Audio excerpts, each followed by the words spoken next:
Replication of DNA, इसके कुछ steps हैं, ठीक है, इसके कुछ स्टेप्स हैं वो बताने जा रहा हूं आपको। सबसे पहला स्टेप है आपके पास अनजिपिंग ऑफ डीएनए, ठीक है। सबसे पहला काम होता है कि डीएनए की अनजिपिंग होती है।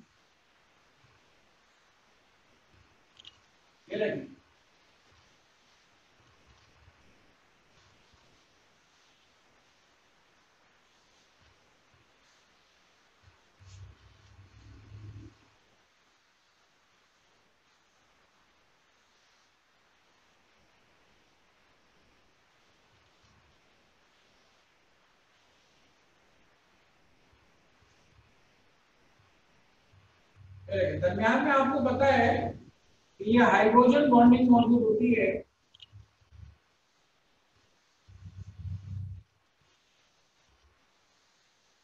अनजिपिंग में क्या होता है, अनजिपिंग में एंजाइम्स काम करते हैं और इस हाइड्रोजन बॉन्ड को ब्रेक करते हैं,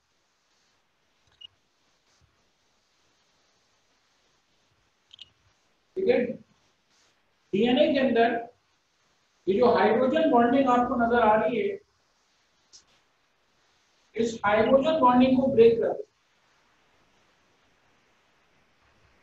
हैं।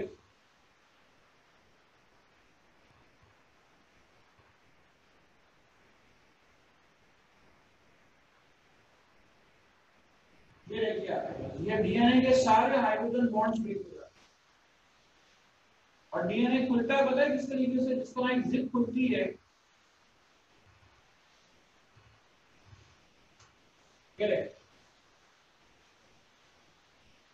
डीएनए जो खुलता है वो बिल्कुल एक जिप की तरह खुल जाता है।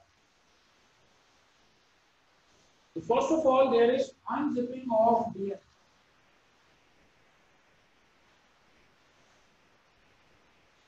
ठीक है, तो सबसे पहले स्टेप में क्या होता है, सबसे पहले स्टेप में आपके पास अनजिपिंग ऑफ डीएनए हो जाता है। डीएनए के दोनों स्ट्रैंड्स एक दूसरे से अलग-अलग हो जाते हैं हाइड्रोजन बॉन्ड की ब्रेकिंग की वजह से, ठीक है, हाइड्रोजन बॉन्ड के टूटने की वजह से।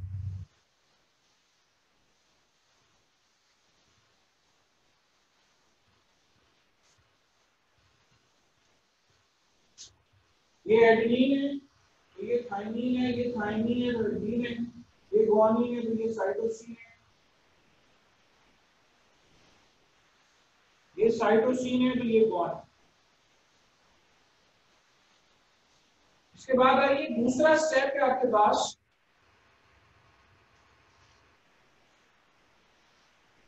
असेंबली ऑफ कॉम्प्लीमेंट्री बेसिस, ठीक है, असेंबली ऑफ कॉम्प्लीमेंट्री बेसिस। जो कॉम्प्लीमेंट्री बेसिस होंगी उसकी असेंबली होगी। ये देखिए, मैं डीएनए का एक छोटा सा पार्ट, ये वाला पार्ट कंसीडर कर रहा हूं।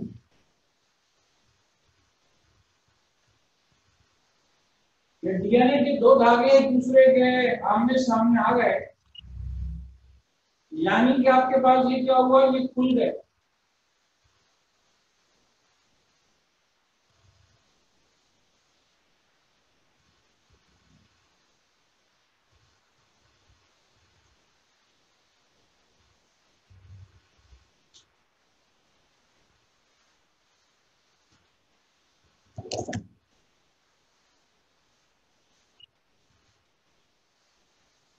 कॉम्प्लीमेंट्री बेसिस में एडेनिन के सामने आके खड़ी हो जाएगी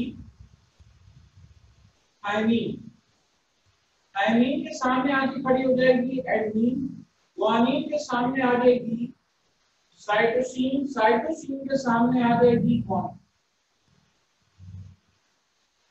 जहन में आएगा कहां से आएगी, जहां ये काम हो रहा है, कहाँ ही काम हो रहा है, न्यूक्लियस के अंदर काम हो रहा है या माइटोकॉन्ड्रिया के अंदर भी डीएनए मौजूद होता है, वहां पे आ जाए, एक फोर्स ऑफ अट्रैक्शन के जरिए आ जाए। इस स्ट्रैंड के सामने इसकी कॉम्प्लीमेंट्री बेसिस आ गई, इस स्ट्रैंड के सामने इसकी कॉम्प्लीमेंट्री बेसिस आ गई। थाइमीन के सामने एडेनिन, एडेनिन के सामने थाइमीन, साइटोसिन के सामने ग्वानिन, ग्वानिन के सामने साइटोसिन।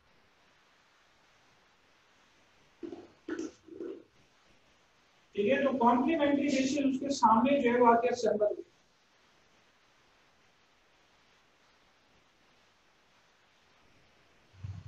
एक साइटो एक न्यूक्लियस के अंदर, एक सेल के न्यूक्लियस के अंदर स्टॉक पाइल्स मौजूद होते हैं, स्टोर हाउस में, रिजर्व में ये चीजें मौजूद होती हैं, न्यूक्लियोटाइड्स मौजूद होते हैं, उसके सामने फोर्स ऑफ अट्रैक्शन की वजह से इसके सामने आ रहा है। मैं आपसे एक छोटे से फ्रेगमेंट की बात कर रहा हूँ, ये काम पूरे डीएनए में हो रहा होता है।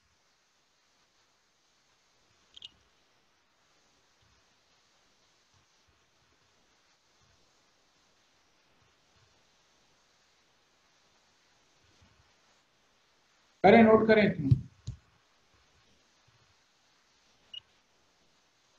अस्सलाम वालेकुम सर। जी वालेकुम सलाम। सर मुझे आपसे कल की क्लास के बारे में एक क्वेश्चन पूछना था। बेटा लेक्चर के दौरान ना पूछें, लेक्चर के एंड में जरूर पूछ लीजिए। Okay sir.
आपने डायग्राम बनानी है बेटा, और 2 स्टेप्स मैंने बता दिए, तीसरा स्टेप इसके बाद बताने जा रहा हूँ।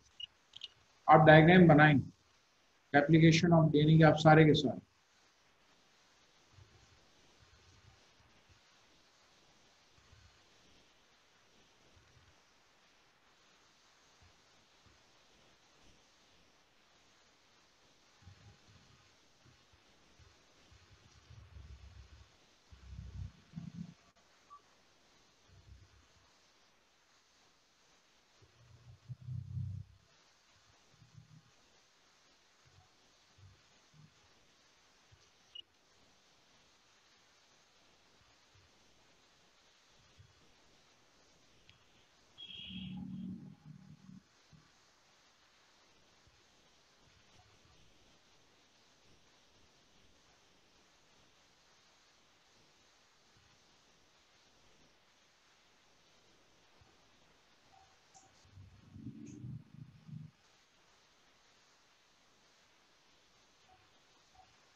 ठीक है, तीसरे स्टेप की तरफ बढ़ रहा हूँ। तीसरा स्टेप है आपके पास लाइगेशन।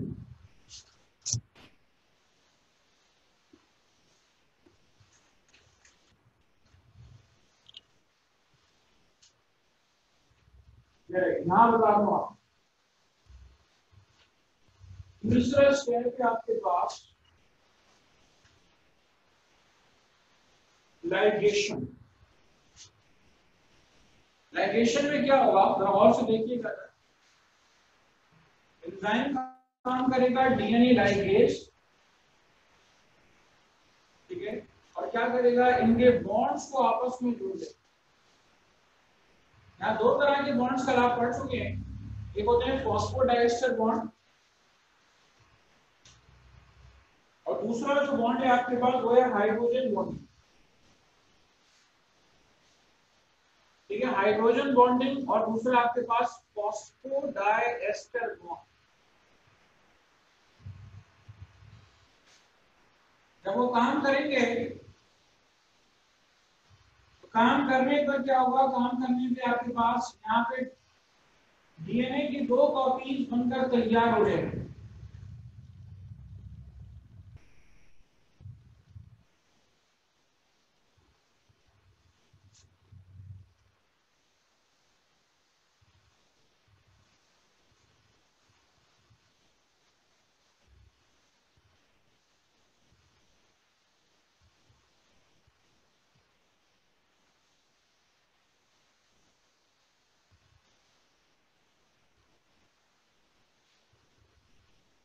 चलें, adenine, thymine, guanine, cytosine, thymine, adenine, cytosine, guanine,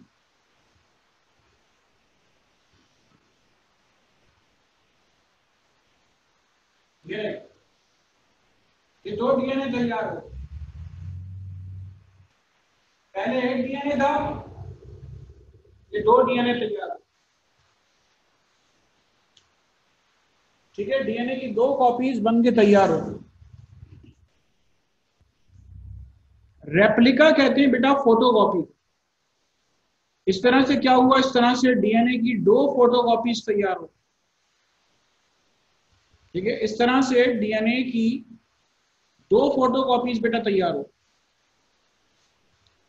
this is called what, this is called replication of DNA, ठीक है, इसको हम रेप्लिकेशन ऑफ डीएनए का नाम देते हैं,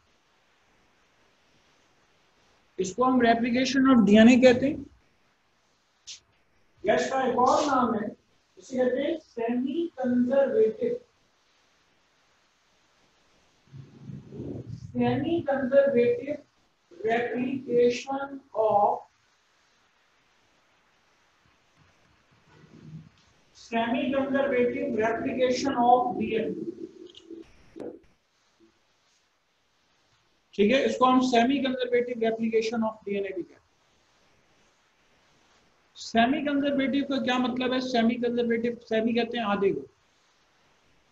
आप जरा गौर करें, जो मैंने तीसरे स्टेप में डीएनए की डायग्राम बनाई है उसमें आधा लाल है आधा काला है।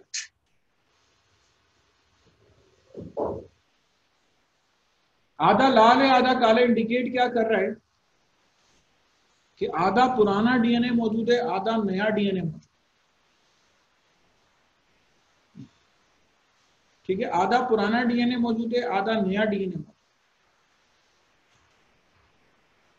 यानी हाफ ओल्ड हाफ न्यू, ठीक है, आधा पुराना डीएनए और आधा नया डीएनए। तो इसको हम क्या कहते हैं, इसको हम कहते हैं semi conservative replication of DNA. DNA so formed contains half old and half new DNA. Therefore, it is called what? It is called semi-conservative replication of DNA. ठीक है, जो डीएनए बना है उसमें आधा पुराना पार्ट है और आधा नया पार्ट, इसलिए बेटा हम इसको क्या नाम देंगे, इसको हम नाम देंगे semi conservative replication of DNA. इस तरह से डीएनए की दो कॉपियां तैयार हो गई, और ये सारा काम आपको पता है कि कहां पर होता है, ये होता है एस फेज के अंदर, ठीक है, this actually happens where, this actually happens in S phase. Interphase में जो एस फेज होता है, ये काम दरअसल वहां पे हो रहा होता, ठीक है, चलें कर लें, नोट कर लें इसको।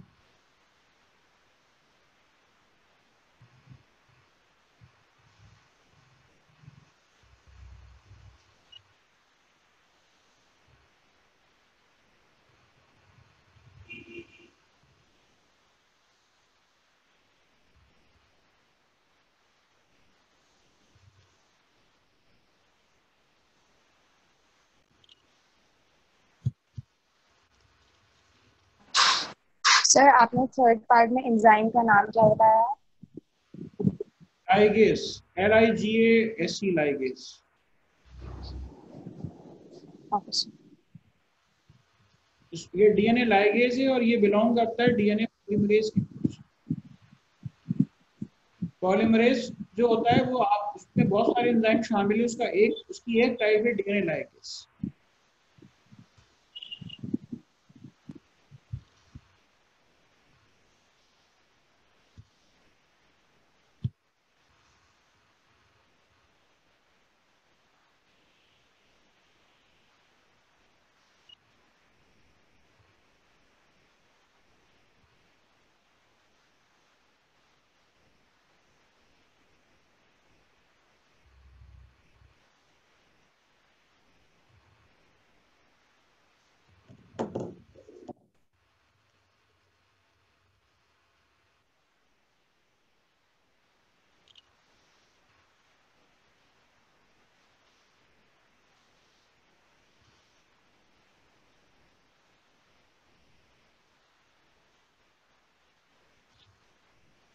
चलिए इसके बाद आइए एक एक्सपेरिमेंट आपको बताने जा रहा हूं।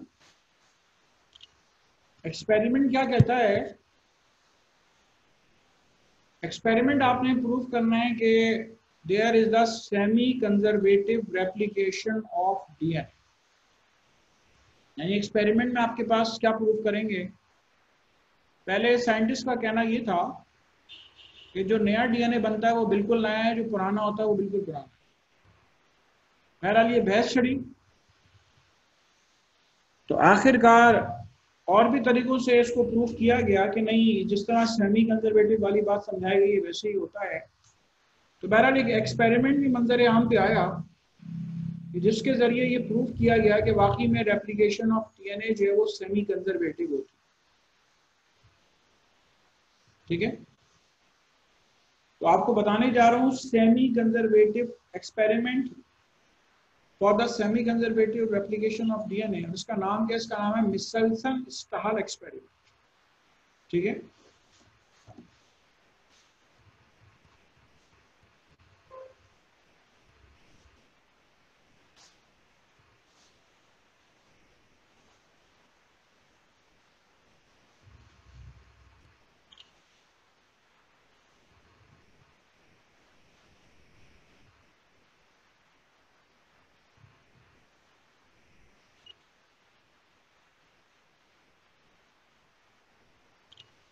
मिचेल्सन-स्टाहल experiment.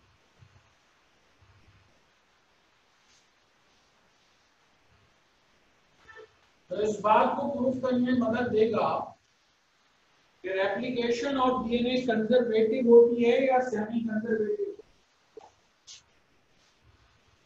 Replication of DNA is conservative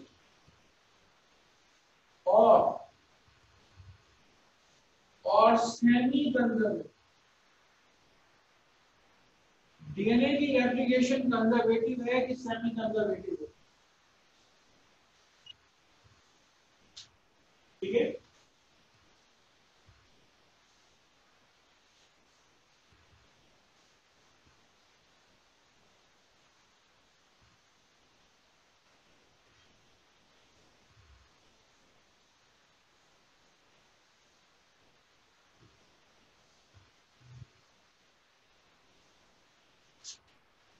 चलिए इसमें सबसे पहले क्या करना है? इसमें सबसे पहले जो है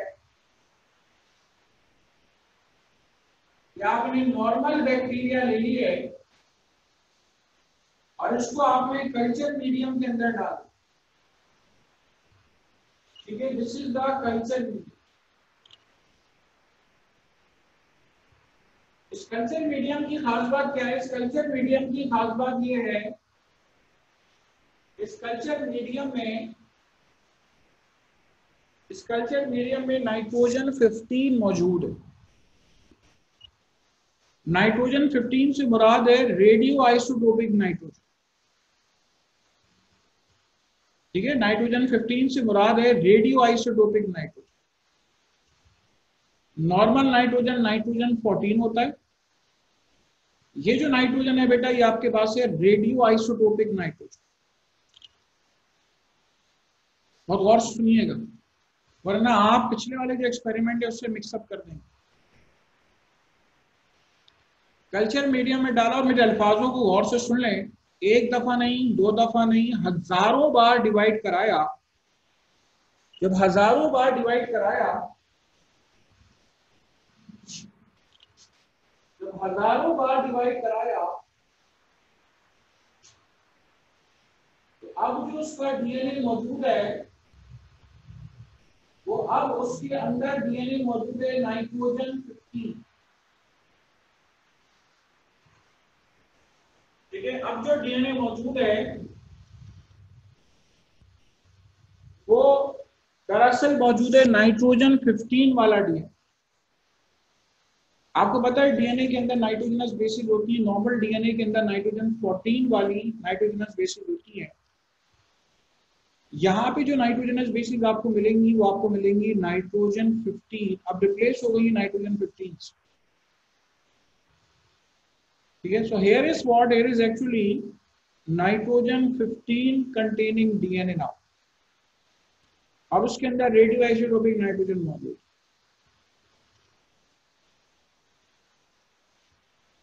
अच्छा, फिर क्या करना है? अब जब ये बैक्टीरिया हमें हासिल हो गया, अब हमने इसकी एक फर्स्ट जनरेशन हासिल करनी है और एक सेकंड जनरेशन। कैसे हासिल करनी है? हमने इसको नाइट्रोजन 14 वाले कल्चर मीडियम में डाला। जब बेटा हम इसको नाइट्रोजन 14 वाले कल्चर मीडियम में डालेंगे और सिर्फ इजाजत देंगे मेरे अल्फाजों को गौर से सुनने के, एक एक बार डिवाइड। कैसे? ये हमने ये कल्चर मीडियम बनाया, ठीक है, इसके अंदर नाइट्रोजन 14 मौजूद है। दिस इज द, सिर्फ और सिर्फ हमने इसकी एक पहली जनरेशन हासिल की। इसको कल्चर मीडियम में डाल दो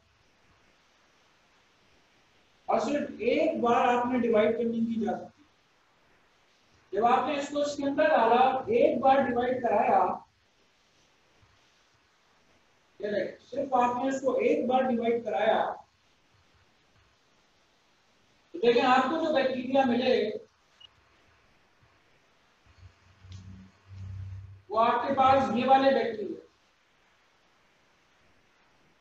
यानी जिसके अंदर आधा पार्ट पुराना था और आधा पार्ट नया था,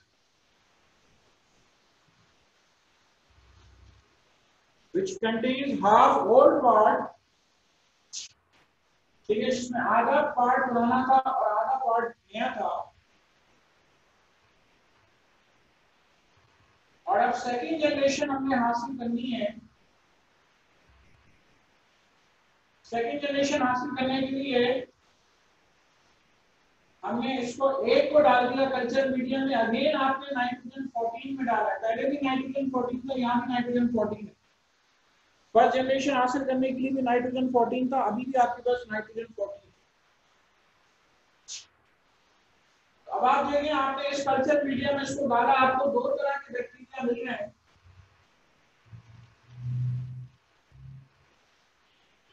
एक रिजेंबल कर रहा था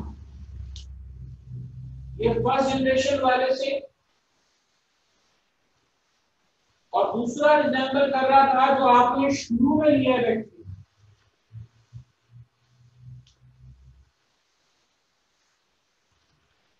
दूसरा रिजेंबल कर रहे हैं जो आपने शुरू में बैक्टीरिया लिया था उससे रिजेंबल कर। इससे प्रूव हो गया कि डीएनए की रेप्लिकेशन सेमी कंजर्वेटिव। ठीक है, अब मैं आपको बड़ी गहराई में लेके जाता हूं, जरा सुनिए और बारी बारी देखिए। जब ये लाल पार्ट था, दोनों लाल स्ट्रैंड्स थे, जब ये अलग अलग हो गए तो नाइट्रोजन 14 के सामने नाइट्रोजन 14 वाला धागा बना, नाइट्रोजन 14 वाला धागा बना, एक इधर किया, एक इधर किया। ठीक है, फिर जब आपने इसको कल्चर मीडियम में डाला, एक ये धागा अलग हुआ और एक ये धागा अलग हुआ। ठीक है, लाल धागे के सामने अगेन काला, काले धागे के सामने काला। तो ये एक के अंदर जा रहा है, दूसरा दूसरे के अंदर जा रहा है। ठीक है, एक के अंदर जा रहे हैं और दूसरा दूसरे के अंदर जा रहा है। अभी और भी बताता हूँ इसके, और क्लू बताता हूँ। मैं बड़े आराम से क्या कर रहा हूँ, कलर मार्कर इस्तेमाल कर रहा हूँ। आप मुझे एक बात बताइए, यहाँ बैक्टीरिया नजर नहीं आता, उसके अंदर डीएनए कैसे नजर आएगा? ये तो सिर्फ समझाने के लिए आपको बेटा कलर मार्कर हमने इस्तेमाल किए हैं। ठीक है, यहाँ बैक्टीरिया नजर नहीं आता, बल्कि उसका डीएनए कहाँ से नजर आएगा? अच्छा, आप एक और बात और से सुन लें, फिर भरे से कॉपी कर लीजिएगा। ठीक है, अब जरा एक और चीज देखें। सबसे ज्यादा इलेक्ट्रोनेगेटिविटी फ्लोरीन की होती है, सबसे कम इलेक्ट्रोनेगेटिविटी किसकी होती है? ये बताएगा आपने से?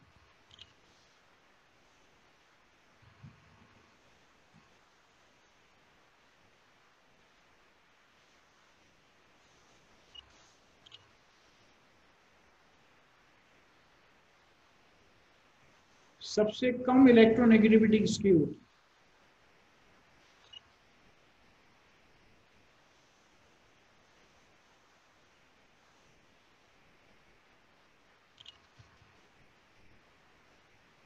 सीजियम की होती है, 0.7।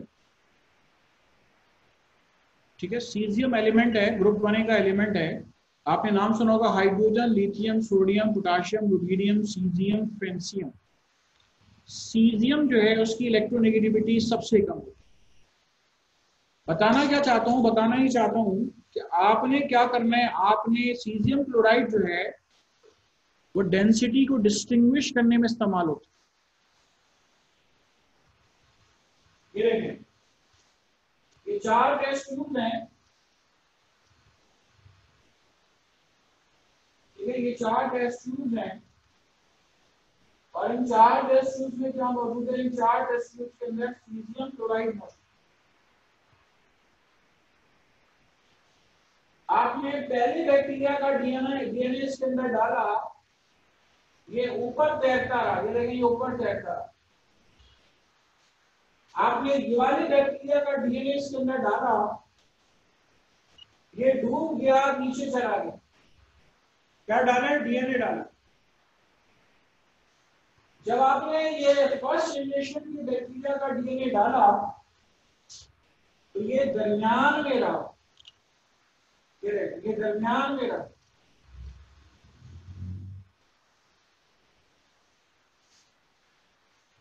जब आपने सेकेंड जनरेशन के बैक्टीरिया का डीएनए डाला, एक ऊपर तैरता रहा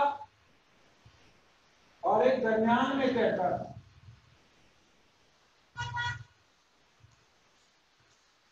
ठीक है, एक ऊपर तैरता रहा और एक दरमियान में तैरता रहा।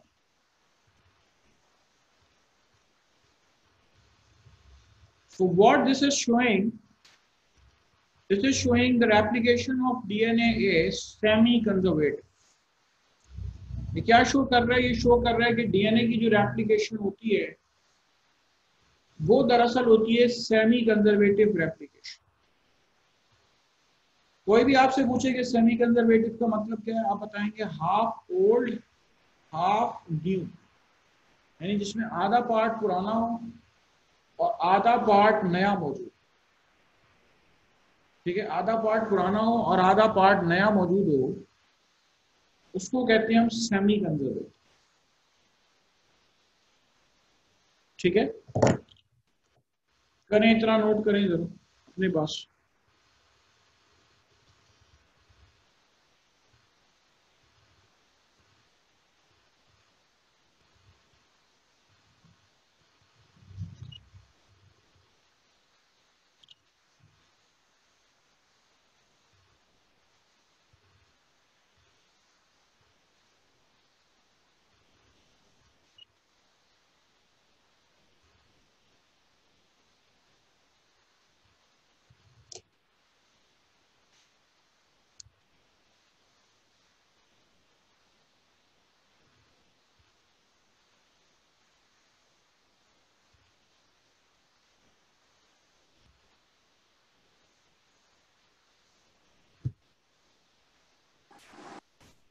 सर आपने सीजियम क्लोराइड के फर्स्ट 2 टेस्ट ट्यूब में कौन से बैक्टीरिया के डीएनए डाले? बेटा फर्स्ट 2 टेस्ट ट्यूब में एक वो बैक्टीरिया जो सबसे पहले हमने शुरू में लिया था ना, सबसे पहले जो बैक्टीरिया लिया था, जो नॉर्मल बैक्टीरिया था। जो नॉर्मल बैक्टीरिया, उसका डीएनए डाला तो वो चूंकि हल्का बहुत था, N14 था उसके अंदर, तो वो ऊपर तैर रहे हैं। अच्छा, दूसरी टेस्ट ट्यूब में जब हमने पहले बैक्टीरिया को कल्चर में मीडियम में डाला और नाइट्रोजन 15 वाले कल्चर मीडियम में उसको ग्रो कराया, तो जो लाल वाला बैक्टीरिया आपको नजर आ रहा है जिसमें हजारों बार डिवाइड कराने के बाद अब उसका सारा डीएनए नाइट्रोजन 15 वाला है, तो हमने उसका डीएनए डाला दूसरी टेस्ट ट्यूब में, तो वो नीचे डूब गया। भारी था ना, डेंसिटी ज्यादा थी, नीचे डूब गया। फिर फर्स्ट जनरेशन वाले बैक्टीरिया में आधा पुराना पार्ट था, आधा नया पार्ट था, तो वो बीच में तैरता रहा। सेकेंड जनरेशन वाले बैक्टीरिया के अंदर दो टाइप्स हमें मिली है, एक टाइप जो सबसे शुरू में जो ली थी वो, और एक फर्स्ट जनरेशन वाली बैक्टीरिया, तो वो एक ऊपर तैर रहा है, इधर में तैर। Thank you sir.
मेरा आपने कॉपी कर लिया है, डायग्राम बना लिए?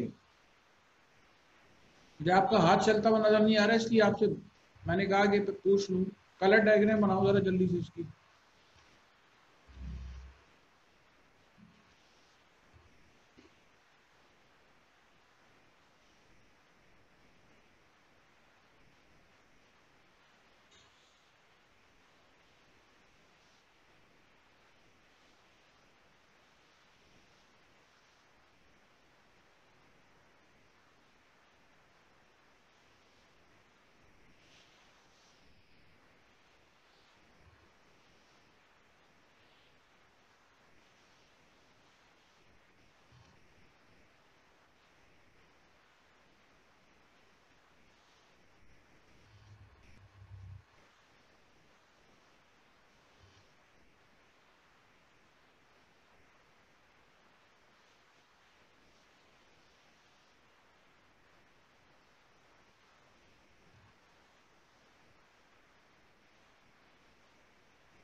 जो लोग कर चुके हैं वो डिफरेंस सोचें, कंजर्वेटिव और semi conservative replication of DNA में क्या फर्क होगा।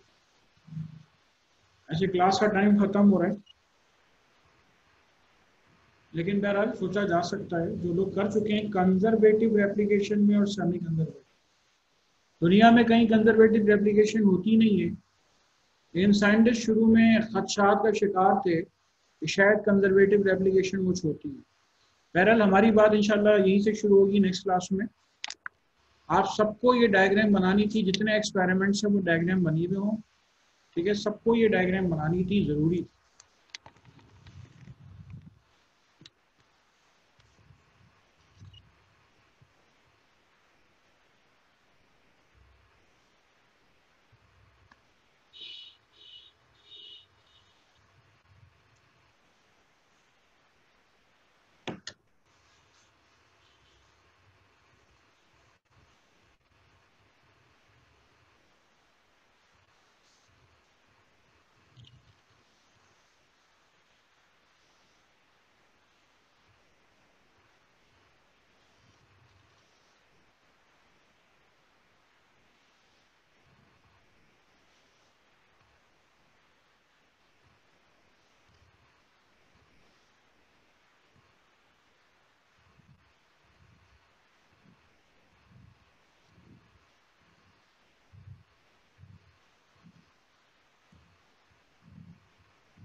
तो ये आज की क्लास से रिवीजन करो तो इसको काफी में सेपरेट करना।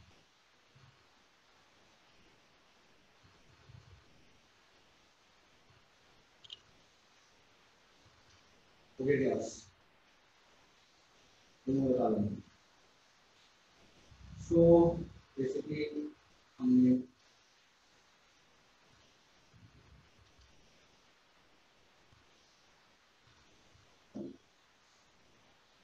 ऑप्टिक्स का चैप्टर स्टार्ट किया है।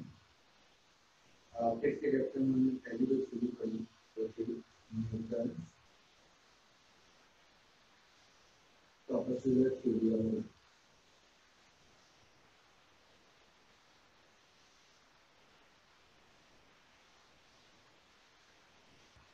इसके मेन पॉइंट जल्दी से रिव्यू कर देता हूँ आपके सामने। Light travels in straight line, light consist of particle nature, light forms shadow, ठीक है, और उसको टाइनी पार्टिकल को बेसिकली ट्रापेजोइडल कहा जाता है, जिसको आप डिस्क्रीट पार्टिकल भी हैं।